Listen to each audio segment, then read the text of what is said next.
Hai teman-teman youth semua yang ada di Salatiga maupun di luar kota, apa kabarnya nih? Semuanya sehat ya. Dan di sini aku cuma mau mengingatkan teman-teman yang belum join IG kita, IG Youth atau IG Gereja, bisa langsung follow IG-nya di sini.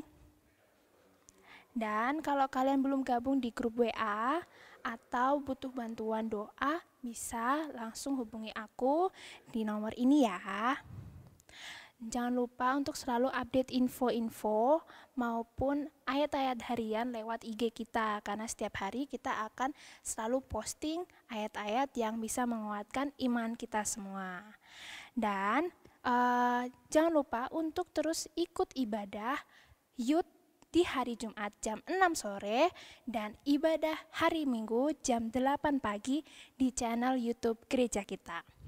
Buat teman-teman yang di luar kota, terus jaga kontak sama kita-kita ya. Dan saat ini kita mau mulai ibadah kita dan kita mau siapkan hati kita untuk dikuatkan dengan pujian dan firman Tuhan. Terima kasih, Tuhan Yesus memberkati. Bye. Shalom, selamat berjumpa lagi seluruh jemaat Youth Father's House Community Church FGF Salatiga dan seluruh siapapun kalian yang dimanapun kalian berada yang kalian mendengar, kalian melihat tayangan ini. Saya berdoa, saya berharap, saya beriman penuh untuk semua kalian menerima yang terbaik, kesehatan yang terbaik, berkat yang terbaik yang Tuhan berikan buat kita semua. Saya bersuka cita hari ini, untuk kesempatan hari ini saya bisa menyampaikan kebenaran firman Tuhan lagi. Dan kita bisa tahu bahwa hari-hari ini adalah hari-hari yang belum normal. Ada satu masa di mana kita berpikir penuh, berpikir dan melihat bahwa keadaan ini sungguh-sungguh berat dan tidak wajar. Sekian tahun kita mengalami, sekian tahun kita menjalani kehidupan, sekian tahun kita menjalani hal-hal yang terjadi dengan kebiasaan-kebiasaan kita yang lama, dan tiba-tiba dengan adanya virus ini, COVID-19, semua berubah, semua aspek kehidupan bukan hanya di lokal, di kota, bukan hanya di negara kita, tetapi di seluruh dunia, bukan hanya aspek di dalam satu aspek bisnis saja, sekolah, tetapi di semua kehidupan, termasuk dalam kehidupan pribadi kita. Hari ini saya rindu untuk membagikan satu hal yang paling penting dalam menghadapi semua situasi ini. Dan kita perlu tahu apa yang perlu kita jaga, apa yang perlu kita perhatikan dalam kehidupan kita. Dan itu adalah hati kita. Beberapa waktu yang lalu saya sudah mengatakan tentang bahwa satu respon hati itu penting sekali dalam menyikapi perubahan demi perubahan. Semua proses, semua yang kita alami itu akan ditentukan dari respon kita dan itu dimulai dari hati. Kenapa kita perlu menjaga hati kita? Karena hati kita ini ibaratnya adalah benteng yang paling saya boleh katakan penting dalam kehidupan kita. Hati adalah sebuah tembok. Hati ini adalah sebuah tempat, posisinya ada di depan. Dimanapun kita mendapatkan sesuatu, mungkin kita disakiti atau kita mengalami kejadian demi kejadian, hati ini adalah hal yang pertama kali akan merespon. Ada dua respon yang baik dan respon yang tidak baik. Makanya di kitab Galatia kalau kita baca tentang buah roh, ada satu kata yaitu tentang penguasaan diri. Nah disinilah penguasaan diri ini ditentukan dari respon hati. Orang yang menguasai dirinya, dia akan seperti tembok yang kuat. Kalau orang tidak menguasai diri, dia seperti tembok kota yang roboh. Nah itulah hati kita juga. Respon hati ini. Nah untuk itu adik-adikku, jemaat yang kekasih, hati ini menentukan sekali. kalau kita perlu tahu bahwa yang Tuhan lihat adalah hati. Firman Tuhan sudah berkata begini bahwa manusia melihat perawakan. Manusia melihat apa yang dipandangnya ini baik. Tetapi Tuhan melihat hati. Tuhan melihat hati. Kenapa Tuhan melihat hati? Karena memang itulah tempat di mana Dia bisa bersatu dengan kita. Bahkan di kitab Mazmur pasal 15 dikatakan orang yang suci hatinya, bersih tangannya dan suci hatinya, dia yang dapat naik ke gunung Tuhan. Hati lagi. Nah, hari ini saya akan bacakan satu perikop firman. Saya tidak akan panjang, tetapi ini jadi poin setiap kita. Sebelum kita mau lihat aplikasinya gimana, bagaimana caranya. Mari kita lihat bersama di dalam Markus pasal yang ke-7. Ini ada sebuah kisah yang terjadi ketika Yesus ditemuin oleh serombongan orang Farisi dan ahli Taurat dari Yerusalem menemui Yesus.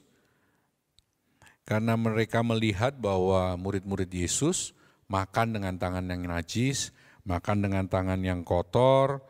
Jadi mereka ini memegang istiadat Yahudi bahwa kalau makan harus bersih dan segala macam banyak hal. Bahwa mereka harus begini begitu dengan segala aturannya, dan ia ingin mencoba Yesus. Bagaimana nih murid-muridnya nih? Seperti itu. Kalau kita lihat di Markus pasal yang ke-7 ayat yang ke-7, ini perkataan Yesus yang pertama. Dikatakan begini, percuma mereka beribadah kepadaku, mereka itu adalah ahli Taurat dan orang Farisi. Dikatakan begini, percuma mereka beribadah kepadaku, sedangkan ajaran yang mereka ajarkan ialah perintah manusia. Perintah Allah kamu abaikan untuk berpegang pada adat istiadat manusia. Nah, kalau kita lihat lagi, Yesus kemudian berbicara di ayat-ayat sesudahnya. Di ayat yang ke-14 dikatakan lalu Yesus memanggil lagi orang banyak dan berkata kepada mereka. Dikatakan begini, kamu semua dengarlah kepadaku dan camkanlah. Apapun dari luar yang masuk ke dalam seseorang tidak dapat menajiskannya. Tetapi apa yang keluar dari seseorang itulah yang menajiskannya. Ayat ke-16, barang siapa bertelinga untuk mendengar, hendaklah ia mendengar. Sesudah ia masuk ke sebuah rumah untuk menyingkir dari orang banyak. Nah, jadi dia masuk ke sebuah rumah, menyingkir dari orang banyak. Ini Yesus, dia lakukan ini. Murid-muridnya bertanya kepadanya tentang arti perumpamaan itu. Jadi waktu dijelaskan, murid-muridnya nggak mudeng, nggak tahu, nggak ngerti. Kemudian dikatakan begini, maka jawabnya, apakah kamu juga tidak dapat memahaminya? Tidak tahukah kamu bahwa segala sesuatu dari luar yang masuk ke dalam seseorang tidak dapat menajiskannya? Karena bukan masuk ke dalam hati tetapi ke dalam perut lalu dibuang di jamban. Dengan demikian ia menyatakan semua makanan halal. Katanya lagi, apa yang keluar dari seseorang itulah yang menajiskannya. Saya ingin kita camkan di ayat ini. Ayat ke-21, sebab dari dalam, dari hati orang, timbul segala pikiran jahat, percabulan, pencurian, pembunuhan, perzinahan, keserakahan, kejahatan, kelicikan, hawa nafsu, iri hati, hujat, kesombongan, kebebalan, semua hal-hal jahat ini timbul dari dalam dan menajiskan orang.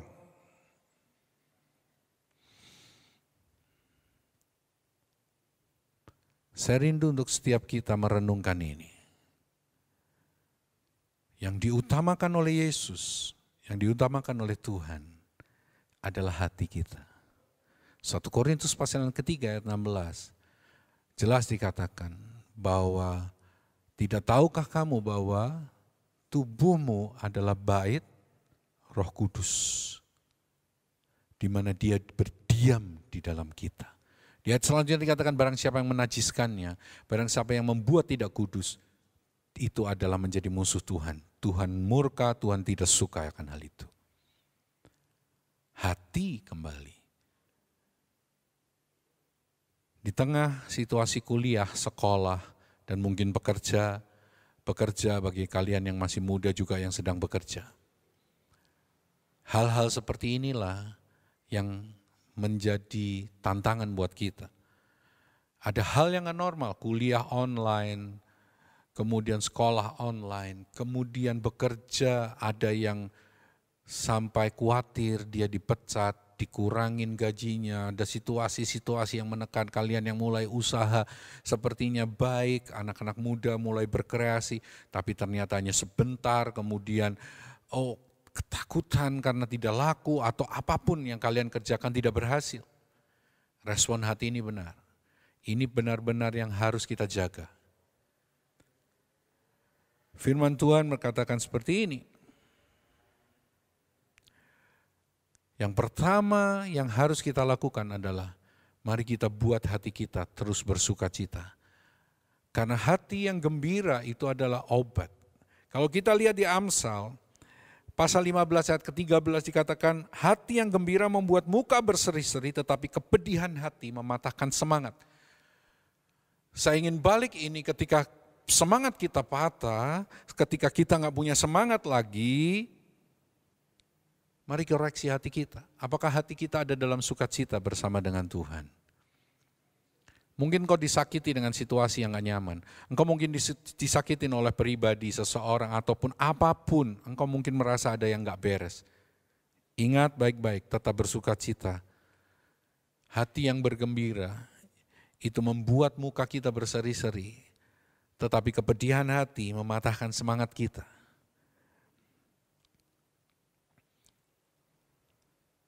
Dengar hal ini, saya akan bacakan. Yang pertama, bersukacita, hati yang bergembira. Yang kedua, biarkan Roh Kudus ada dalam hati kita. Ini kuncinya. Roma pasal yang kelima, ayat yang kelima, saya sudah pernah bacakan ini saat saya membahas tentang pengharapan. Dikatakan, dan pengharapan tidak mengecewakan karena kasih Allah telah dicurahkan di dalam hati kita oleh Roh Kudus yang telah dikaruniakan kepada kita. Jadi hal ini yang kedua yang harus kita lakukan. Yang pertama, bersukacitalah. Yang pertama adalah hatimu harus gembira. Bergembiralah karena Tuhan. Bersukacitalah. Hai jiwaku, pujilah Tuhan. Hatimu harus gembira. Ketika kau sakit, kau harus katakan bahwa hati yang gembira adalah obat. Dan semangat yang patah mengeringkan tulang. Bayangkan saudaraku, ketika kita hanya meratapi nasib, kita tidak bersukacita. Kita ada dalam kondisi yang tidak berpengharapan. Yang kedua, biarkan Roh Kudus yang bekerja mendorong hidup kita, menuntun hidup kita hari-hari ini. Karena oleh Roh Kudus dicurahkan kasih Allah dalam hidup kita, supaya kita memiliki pengharapan. Dua hal ini harus jadi kekuatan buat kita. Sebelum saya akhiri, pesan singkat yang Tuhan ingin kita semua lakukan. Lakukan ini, berjuang untuk bergembira. Bergembira, hatimu harus bersukacita. Yang kedua, biarkan Roh Kudus menuntun hidupmu. Caranya gimana? Engkau harus punya waktu untuk berdoa setiap hari. Miliki waktu khusus bersama dengan Tuhan. Kalau engkau bekerja, miliki waktu untuk berkomunikasi dengan Tuhanmu. Karena Dia Bapa yang dekat dengan kita. Dia adalah Bapa yang memiliki hati untuk mendekat dengan anak-anaknya. Dan dia hanya bisa bersatu dengan hati yang kudus. Makanya di Markus pasal yang ke-7 begini, dari dalam hati itu muncul banyak sekali dosa. Tapi ingat, ketika kita hidup kudus, dari dalam hati kita akan mengalir aliran air kehidupan. Yohanes pasal yang ke-4. Camkan ini baik-baik. Jalani hidup dan hari-hari ini dengan bersukacita dan meminta pimpinan Roh Kudus dalam setiap hidup kita. Berdoalah buat keluargamu, Berdoalah buat teman-temanmu, berdoalah buat sekeliling kita, buat negara kita, kota kita, dunia ini. Dan terus berdoa dan bermimpi, memiliki pengharapan kepada Tuhan. Maka Dia yang penuh kasih sayang itu akan memberikan kepada kita. Adik-adikku, saudaraku yang kekasih dalam Tuhan, mari kita camkan firman Tuhan ini, bahwa hati ini harus kita jaga betul. Kita harus menjaga hati kita, supaya iblis tidak bisa hancurkan itu. Kalau iblis hancurkan itu, habislah hidup kita. Ingat, koreksi hidupmu setiap hari, koreksi hatimu setiap hari, renungkan firman Tuhan siang dan malam, dan pimpinan Roh Kudus harus ada dalam hidup kita. Kalau hari ini ada orang-orang yang belum menerima Yesus sebagai Tuhan, yang mendengar tayangan ini, terimalah Yesus sebagai Tuhan. Jadikan Dia Tuhanmu. Tuhan adalah penguasa hidupmu. Firman, berkat, kasih, dan kesetiaannya menyertai hidupmu. Ingat baik-baik. Kalau engkau belum menerima Yesus sebagai Tuhan, hari ini waktunya. Karena Dialah kunci keselamatan kita. Dia adalah kehidupan yang sudah Tuhan sediakan buat kita. Saya ajak kita berdoa dan menerima berkat kasih setia Tuhan. Dimanapun kalian berada, satukan hati, mari kita berdoa. Bapa di surga, kami bersyukur Engkau adalah Bapa yang sangat baik. Engkau adalah Bapa yang sangat-sangat sayang kepada anak-anak-Mu. Hari ini firman-Mu berkata Tuhan, untuk kami semua harus menjaga hati kami, tetap bersuka cita, dan tetap terbuka akan pimpinan Roh Kudus dalam hidup kami. Kami bersyukur atas anugerah kasih setia-Mu ini. Kami berterima kasih untuk anugerah yang besar yang Tuhan sudah nyatakan, canangkan dalam hidup kami. Hari ini berkati anak-anak-Mu, dimanapun mereka berada, di tengah situasi apapun, mereka bersekolah, mereka kuliah, bahkan ketika mereka berlibur ataupun mereka sedang bekerja, Tuhan sertai mereka, Tuhan pimpin kehidupan mereka. Dan juga saat ini, bagi setiap orang Tuhan yang belum mendengar, belum menerima Yesus sebagai Tuhan. Mari engkau yang belum menerima Yesus sebagai Tuhan, buka hatimu, taruh tangan di dadamu dan katakan, Tuhan, aku menerima Engkau sebagai penguasa hidupku. Yesus, aku terima Engkau sebagai penguasa tunggal dalam kehidupanku. Biarlah kebenaran kasih, anugerah-Mu menyertai kehidupanku. Terimalah Dia sebagai Yesus, Tuhan dalam kehidupanmu. Terimalah Yesus sebagai Raja, penguasa dalam hidupmu. Dan terimalah Dia sebagai Bapa yang sangat menyayangi hidupmu. Kami bersyukur hari ini. Kami berterima kasih Tuhan, anugerah kasih setia-Mu menyertai kami. Dan sebelum kami Tuhan mengakhiri ibadah kami sore ini, mari semua kita kedangkan tangan kita. Biarlah kasih setia Tuhan yang dinyatakan oleh Bapa kita melalui Tuhan Yesus Kristus dan berkat persekutuan Roh Kudus yang sungguh-sungguh ada sampai saat ini akan memberkati kehidupan kalian, kehidupan kita semua. Aminkan perkataan ini. Diberkatilah sekolahmu, diberkatilah kuliahmu, diberkatilah pekerjaanmu, diberkatilah keluargamu, diberkatilah orang tuamu, diberkatilah semua yang engkau sedang kerjakan hari ini. Diberkatilah hubunganmu, diberkatilah perjalananmu. Dan apa yang kau sentuh dengan tanganmu, Tuhan akan buat itu berhasil dan menjadi berkat bagi banyak orang. Terimalah berkat dari Bapa di surga, berkat kasih setia Tuhan Yesus dan berkat persekutuan Roh Kudus yang akan menyertai kita dari sekarang sampai Tuhan Yesus datang yang kedua kalinya. Di dalam nama Tuhan Yesus. Amin. Tuhan Yesus memberkati saudara. Sampai ketemu minggu depan.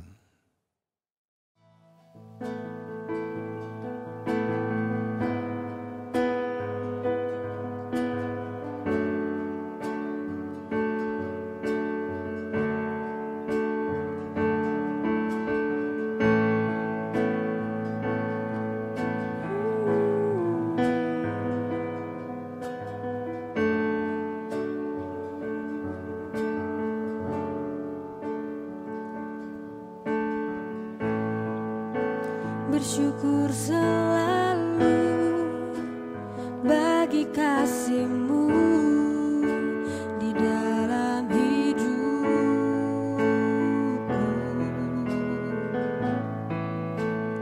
Takkan ku ragu atas rencana-Mu untuk masa depanku.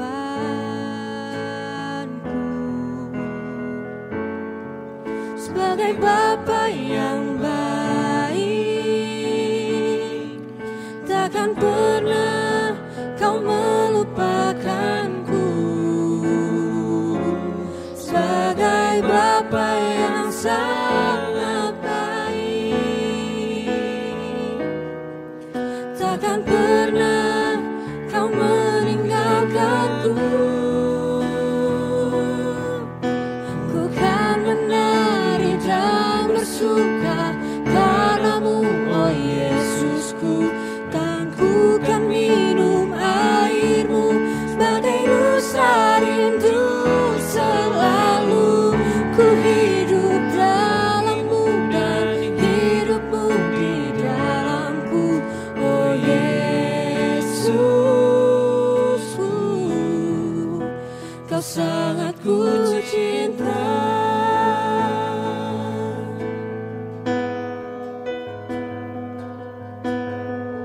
Kami bersyukur Tuhan.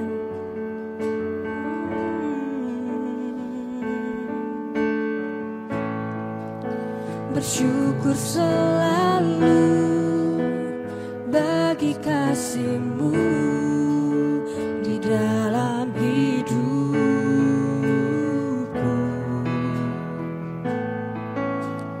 Takkan ku ragu atas rencana-Mu untuk masa depanku.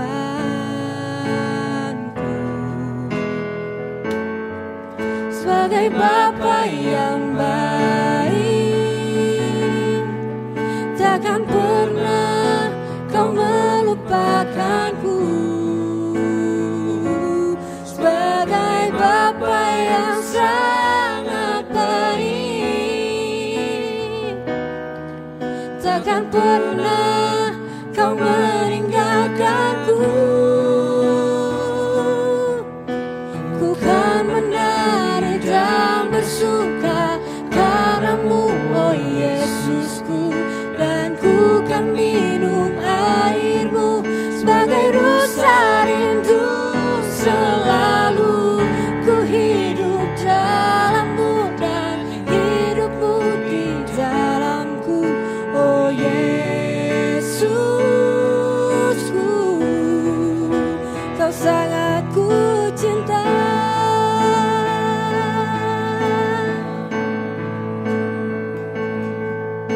Ku kan menari dan bersuka karena-Mu, oh Yesusku, dan ku kan minum air-Mu sebagai rasa rindu selalu. Ku hidup dalam-Mu Tuhan, oh Yesusku, Kau sangat ku cinta. Oh Yesus, oh Yesusku, Kau sangat ku cinta.